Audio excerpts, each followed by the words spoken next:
Les plages ensoleillées où l'on pratique le surf rouvrent. C'est une image de carte postale, mais Copacabana, densément peuplée, est devenu le point chaud de coronavirus le plus meurtrier de la ville. Sergio Chagas, 80 ans, qui a survécu au coronavirus, se compte parmi les chanceux.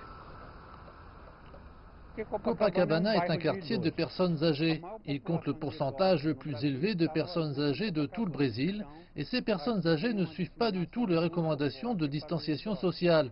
Elles agissent comme si c'était une blague.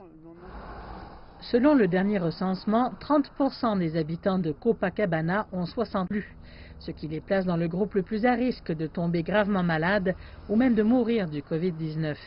Mais les gens commencent à désespérer.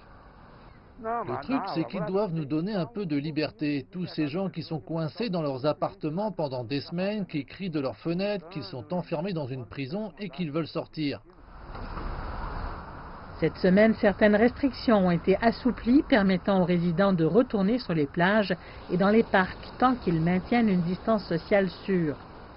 Mais c'est ici, à Copacabana, où la plupart des gens devraient suivre les règles du confinement à la maison, que le nombre de nouveaux cas de coronavirus continue d'augmenter. Le quartier a signalé plus de 1400 cas de Covid-19 avec un taux de mortalité de 10%, le plus élevé dans les deux catégories par habitant de la ville.